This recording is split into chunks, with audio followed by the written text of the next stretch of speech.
આખું ગુજરાત સ્તબ્ધ થઈ જાય એવી દુર્ઘટના ગુજરાતમાં સર્જાવા પામી છે. અમદાવાદમાં મોટી વિમાન દુર્ઘટના સર્જાઈ છે. અમદાવાદથી લંડન જતું એર ઇન્ડિયાનું વિમાન ક્રેશ થયું છે. જોકે ANI અનુસાર 242 મુસાફરો આ વિમાનની અંદર સવાર હતા, જે ટેકઓફના માત્ર 2 જ મિનિટમાં આ દુર્ઘટના સર્જાઈ હતી અને વિમાન ક્રેશ થયું હતું. જોકે મોટી સંખ્યામાં લોકોના સળગી જવાથી મૃત્યુ થયાના અહેવાલો પણ મળી રહ્યા છે. હાલમાં મીડિયા દ્વારા મળતી માહિતી અનુસાર 133 લોકોના મૃત્યુ પણ થયા છે. જોકે આ વિમાનમાં કુલ 242 મુસાફરો અને ક્રૂ મેમ્બર્સ સવાર હતા, જેમાંથી 169 ભારતીય, 53 બ્રિટિશ, 1 કેનેડિયન અને 7 પોર્ટુગીઝ નાગરિકો પણ હતા તેવી એર ઇન્ડિયાએ ટ્વીટ કરીને જાણકારી આપી છે.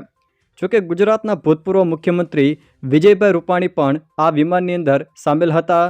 અમદાવાદમાં આ થયેલ વિમાન દુર્ઘટનામાં ગુજરાતના પૂર્વ મુખ્યમંત્રી વિજયભાઈ રૂપાણીનું પણ મૃત્યુ થયું છે. પરિમલ નથવાણીએ ટ્વીટ કરીને આ માહિતી આપી છે.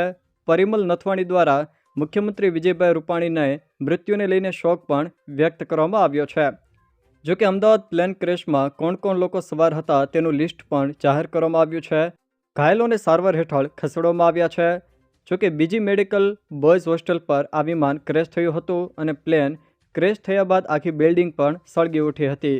જોકે હોસ્ટેલમાં રહેતા મેડિકલના વિદ્યાર્થીઓના પણ મૃત્યુ થયા હોવાના અહેવાલો મળી રહ્યા છે, જેને લઈને હજુ સુધી સત્તાવાર આંકડો જાહેર કરાયો નથી.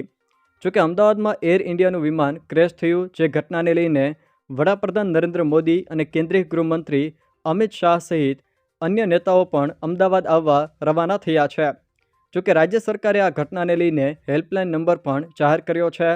રાજ્ય સરકારે અમદાવાદ પ્લેન ક્રેશ દુર્ઘટના સંદર્ભમાં સ્ટેટ ઇમરજન્સી ઓપરેશન સેન્ટરમાં કંટ્રોલ રૂમ પણ કાર્યરત કર્યો છે, જેમાં કંટ્રોલ રૂમના ફોન નંબર 079 23 2 51 900 અને મોબાઈલ નંબર 99784 05 304 આ ઉપર સંબંધિતો સંપર્ક પણ કરી શકશે.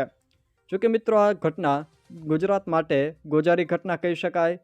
અમદાવાદમાં જે મોટી વિમાન દુર્ઘટના સર્જાઈ છે તેમાં 242 જેટલા મુસાફરો સવાર હતા, જેમાં 133 જેટલા લોકોના મૃત્યુ થયાના અહેવાલો મળી રહ્યા છે.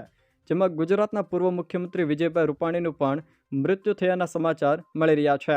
જોકે અમદાવાદની આ દુઃખદ પ્લેન દુર્ઘટનામાં જીવ ગુમાવનાર તમામ મૃતકોની આત્માને પરમ કૃપાળુ પરમાત્મા શાંતિ અર્પે અને તેમના પરિવારજનોને આ દુઃખ સહન કરવાની શક્તિ આપે તેવી પ્રાર્થના.